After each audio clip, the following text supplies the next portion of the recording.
So I have this cup with me. Have you seen this cup? Have you seen this cup before? I have.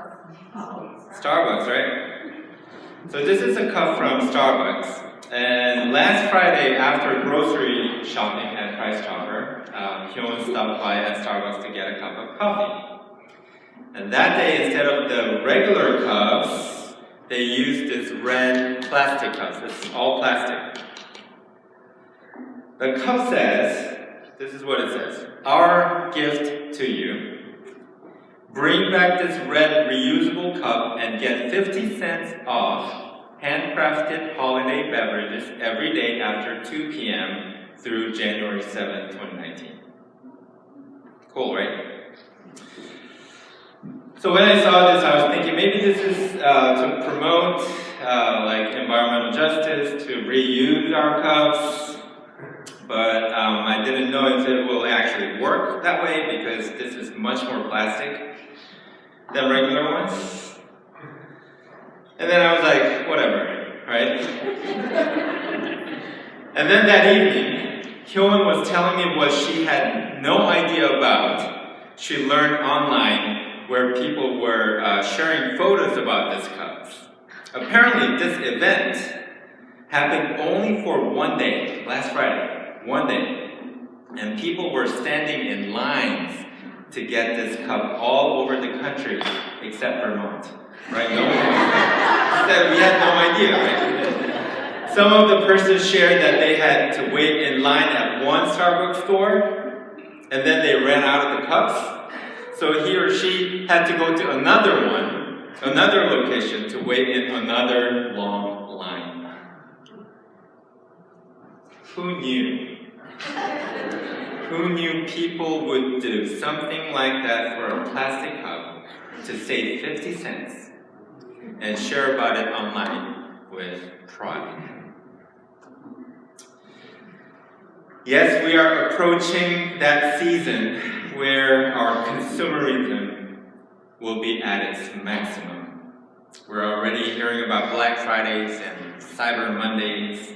And it is also the time when we're trying to wrap up our finances for 2018 and look into next year's budget.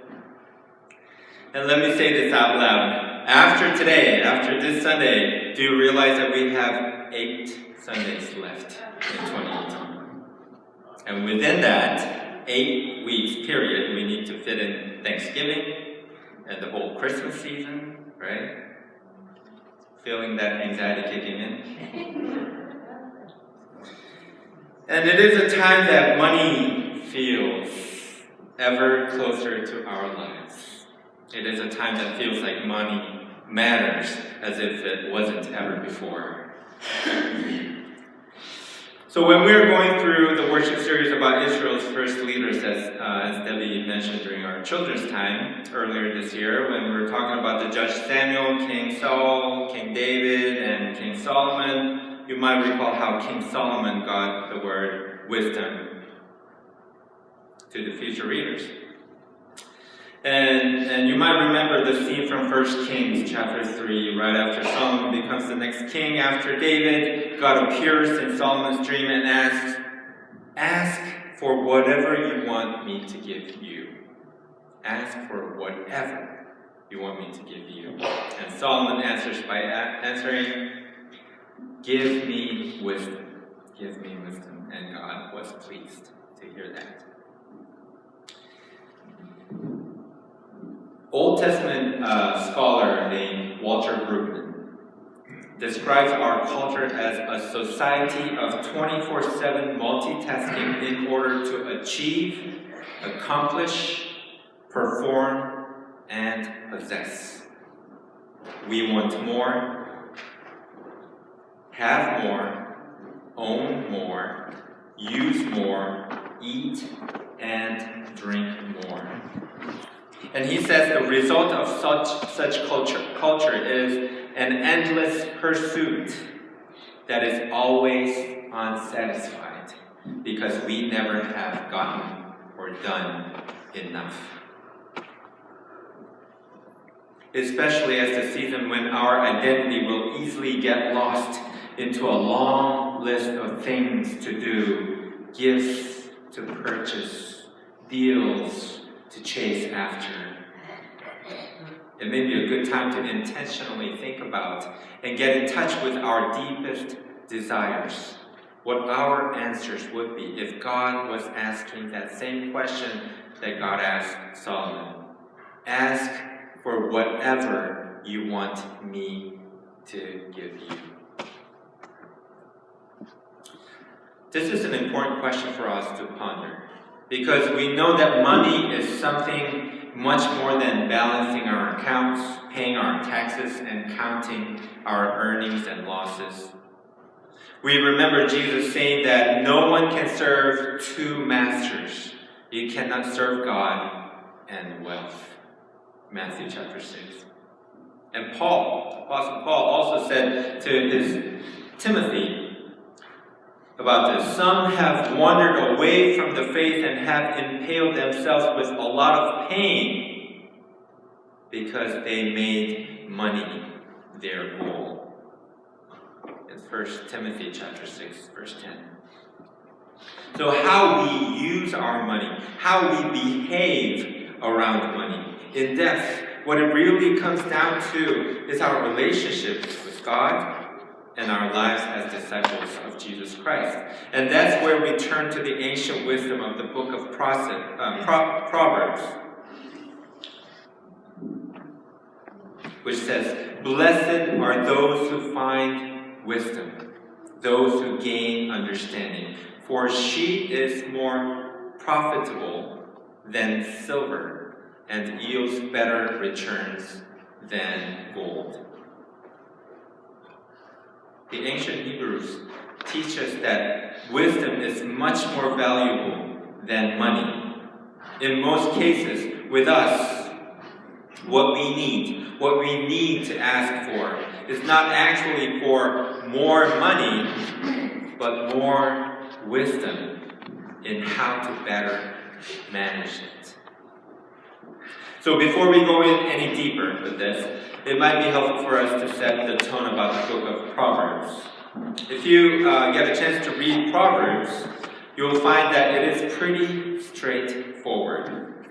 It's a book that doesn't get used much to draw some theological insights, but it's more of a collection of brief teachings and wise sayings.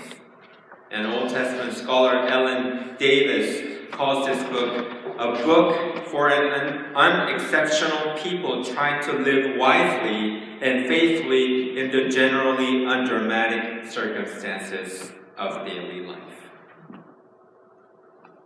If we think of it in modern terms, it might be a collection of those, social media posts and hashtags of inspirational quotes that are just short and sweet and easy to remember. It might be that. In the Bible translation called The Message, written by Eugene Peterson, the first chapter of the book of Proverbs sets the tone pretty clearly. It says, "It is written down so we'll know how to live well and right, to understand what life means and where it's going. A manual for living, for learning what's right and just and fair. To teach the inexperienced the ropes and give our young people a grasp of reality." There's something here also for seasoned men and women, still a thing or two for the experienced to learn, fresh wisdom to probe and penetrate the rhymes and reasons of wise men and women. That's how it begins. So wisdom is not just a collection of information. And to your disappointment, wise living doesn't necessarily mean that you will be rich by living that way, but it also always leads to a healthy, prosperous, abundant life. Biblical wisdom on the use of money is centered in helping faithful people order their financial lives around their commitment to Christ so that they can live well in every area of life. And which brings us to the words of wisdom about money that was brought to us by John Wesley. John Wesley, the founder of the Methodist movement. So, John Wesley was from England. For those of you who doesn't know, John Wesley was from England. And during his time, the 18th century, it was a time of major economic and social change in England. The economic inequality was growing larger and larger between the rich and the poor. So the Methodists, the first Methodist initial message focused on offering hope by transforming people's way of life through spiritual disciplines. Some historians even argue that the Methodist revival saved England from those kinds of violent revolution that swept across Western Europe. John Wesley taught about the personal and spiritual disciplinary lifestyles, and this style enabled people in the lower classes to become more responsible and better educated. But that's not when John Wesley preached this sermon about the use of money.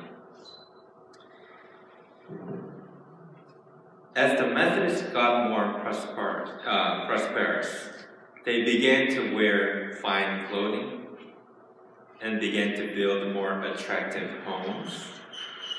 And they began to build beautiful church buildings for themselves. And to this, John Wesley responded by his sermon titled, "The Use of Money." And the word wisdom is central to this classic sermon of his. So some of you may be cynical how many churches today that only time money is mentioned is during an annual pledge drive to support the church budget. I was there with you, been there, done that. But for John Wesley, that wasn't his purpose here from this sermon. His purpose about preaching this sermon about the use of money was to equip Methodists to manage and use their money in the most faithful and effective ways. So Wesley begins by countering, this is how he begins, by countering the negative assumption that money is the grand corrupter of the world. He says, the love of money is the root of all evil, but not the thing itself. The fault does not lie in the money, but in them that use it. What Wesley says is that money he even goes saying that is an excellent gift of God. And here is how he talks about his vision about the use of money in his sermon. It says, in the hands of his children, it is food for the hungry, drink for the thirsty, raiment for the naked. By it we may supply the place of a husband to the widow, and of a father to the fatherless. We may be a defense for the oppressed, a means of health to the sick, of ease to them that are in pain. It may be as eyes to the blind, as feet to the lame. Yes, a lifter up from the gates of death.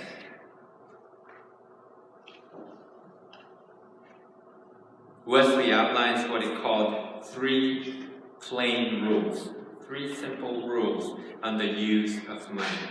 Like the Proverbs, short, sweet, and easy to remember. The first is earn all you can.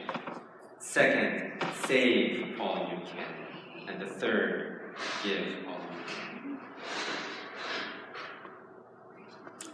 I can briefly tell you, and throughout this month we're going to be talking about this, that these simple disciplines really helped me personally. And they didn't necessarily make me richer, by following these rules, but they helped me with the anxiety I had around money and scarcity. They didn't necessarily allow me to get all the stuff I want to get, but they helped me to declutter my lifestyle, giving me more clarification on what I can't have versus what I don't need to have in my life. These rules help me to realize how simple this whole topic of money actually can be. Trust me, when you have this peace with money, that kind of relationship with money in your heart, that confidence will definitely show in your lifestyle. So throughout the weeks of November, we will explore Wesley's guidance of money with the theme Earn, Save, Give. The good news is that we are going to do this together. We're going to do this together as we join the generations of Christians before us who did this, who have proven this wisdom by John Wesley. So I pray for each one of you that we may all be discovering the biblical wisdom that is promised in James chapter 1 verse 5. If any of you lacks wisdom, you should ask God, who gives generously to all without finding fault, and it will be given to you. Amen.